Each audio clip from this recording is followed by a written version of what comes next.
వర్మ పర్యటన ఉమ్మడి వరంగల్ జిల్లాలో రెండో రోజు కొనసాగుతోంది. నిన్న యాదాద్రిని దర్శించుకున్న ఆయన ములుగు, భూపాలపల్లి జిల్లాలో పర్యటించారు. ఈ సందర్భంగా ములుగు జిల్లా కలెక్టరేట్లో ఆఫీసర్లతో సమావేశమయ్యారు. రామప్ప టెంపుల్ని సందర్శించారు. అదేవిధంగా మంత్రి సీతక్కతో కలిసి లక్నవరం సరస్సులో బోట్ షికారు చేశారు. ఈ రోజు కూడా పలు ప్రాంతాల్లో పర్యటించబోతున్నారు గవర్నర్.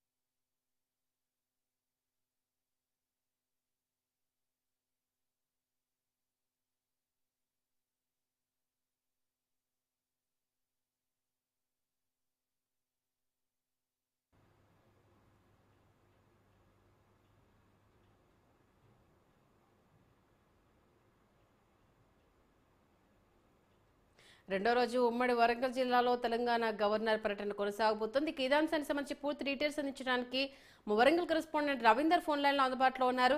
రవీందర్, ఇవాళ గవర్నర్ పర్యటన ఎక్కడెక్కడ ఉండబోతోంది, అధికారుల ఏర్పాట్లు ఎలా ఉన్నాయి? సంధ్య, ఏదైతే రాష్ట్ర గవర్నర్ పదవీ బాధ్యతలు చేపట్టిన తర్వాత తొలిసారిగా వరంగల్ పర్యటనను ఎంచుకోవడం జరిగింది. వరంగల్ పర్యటనలో ఆయన కేవలం దైవ దర్శనాలను మాత్రమే సందర్శించడం జరుగుతున్నది. నిన్న ఉదయం బయలుదేరి వచ్చినటువంటి రాష్ట్ర గవర్నర్ ములుగు జిల్లాకు చేరుకొని అక్కడ వివిధ ప్రాంతాలలో సంచరించి వివిధ అధికారులతో, తర్వాత కళా బృందాలతో, నాట్యాలతో అక్కడ ఉన్నటువంటి రాష్ట్ర మంత్రివర్యులైనటువంటి సీతక్క గారు ఆయన భారీ వెల్కమ్ చెప్పడం జరిగింది. అలాగే అక్కడ నుంచి రామప్ప, లక్నవరంలో రాత్రి స్టే అయి ఈ ఉదయకాలంలో వివిధ కార్యక్రమంలో పాల్గొననున్నారు. నిన్న మొత్తంగా కూడా అధికారికంగా దైవ దర్శనాలు, ఆ తర్వాత ఎక్కడెక్కడైతే పర్యాటక ప్రాంతాలు ఉన్నాయో ఆ ప్రాంతాలన్నీ కూడా సందర్శించి చాలా కూల్గా, హడావుడిగా లేకుండా చాలా ఏదైతే ఎంచుకున్నటువంటి దర్శనాల కోసం రావాల్సినటువంటి రాష్ట్ర గవర్నర్ ప్రశాంతంగా ఆయన సందర్శించడం జరిగింది. అలాగే ఏదైతే టూరిజంలో ఉన్నటువంటి లక్నవరం తర్వాత హైలాండ్ లో రాత్రి అంతా కూడా హైలాండ్ లో బస చేసి అక్కడ నుంచి ఈ రోజు ఉదయం వరంగల్ పర్యటన ఎంచుకున్నారు. వరంగల్ పర్యటనలో ఉదయం ఇప్పటి వరకు వరంగల్ ఆన్ ద వేలో ఉన్నారు.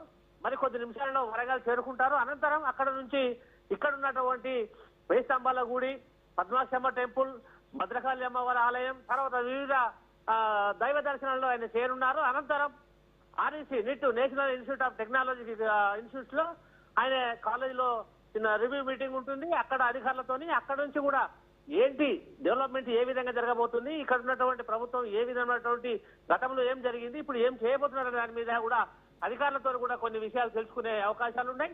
మొత్తంగా కూడా ఆన్ ద వేలో ఉన్నారు. ఒక 10-15 నిమిషాల్లో వరంగల్ గెస్ట్ హౌస్ కు చేరుకొని ఉన్నారు. అనంతరం వివిధ కార్యక్రమంలో పాల్గొననున్నారు. సంధ్య, భద్రతా పరంగా మరి ఎలాంటి జాగ్రత్తలు తీసుకున్నారు? మంత్రి సీతక్కే అంశాలను స్వయంగా పర్యవేక్షిస్తున్నట్టు కూడా తెలుస్తోంది. మరి జాగ్రత్తల విషయంలో ఎలా ప్లాన్ చేశారు? సంధ్య, ఏదైతే నిన్న అటవీ ప్రాంతం కాబట్టి భారీ మూడంచెల భద్రత నిర్వహించారు. అక్కడ మొత్తం కంప్లీట్ గా నిన్న పర్యటన మొత్తం అడవి ప్రాంతం కాబట్టి దట్టమైన అడవి ప్రాంతం, తర్వాత బాగా ఎక్స్క్యూజ్ ఏంటంటే నక్సల్స్ ప్రభావితం కలిగినటువంటి ప్రాంతంలో ఆయన పర్యటించడం చాలా పోలీసులకు ఒక సవాల్గా మారింది. వాళ్ళు కూడా మూడంచెల భద్రత నిర్వహించి దాదాపుగా కూంబింగ్లు పెట్టి భద్రతా వలయంలో వాళ్ళని కాపాడి మళ్ళీ ఏదైతే ప్రొటెక్షన్, రక్షణ కల్పించి తీసుకోవడం జరిగింది. అక్కడ దగ్గర ఉండి జిల్లా మంత్రి కాన్స్టిట్యున్సీ సీతక్కది కాబట్టి ఆమె స్వయంగా పర్యవేక్షించి అధికారులు ఎక్కడ ఎలాంటి ప్రాబ్లం రాకుండా, ఎక్కడ లోటుపాట్లు జరగకుండా ఆమె పర్యవేక్షణలో ఈ రాష్ట్ర గవర్నర్ పర్యటన ముగిసింది. ఈ రోజు ఇక్కడ కూడా ఈ కొద్ది నిమిషాలలో రానున్నారు వరంగల్ కు, R&B గెస్ట్ హౌస్ కు రానున్నారు. అనంతరం అక్కడ నుంచి వివిధ సందర్శన నిమిత్తం వెళ్ళున్నారు. ఇక్కడ కూడా సిపి అంబరీష్ భారీ భద్రత ఏర్పాటు చేశారు. వివిధ 2 రాష్ట్రాల నుంచి పోలీసులు కూడా రప్పించి ఇక్కడ భారీ భద్రత చర్యలలో అధికారులు, కలెక్టర్ గాని, సిపిలు గాని అంత పోలీసుకు భారీ వ్యవస్థ ఏర్పాటు చేశారు. సంధ్య, ఓకే, థ్యాంక్ యూ రవీందర్.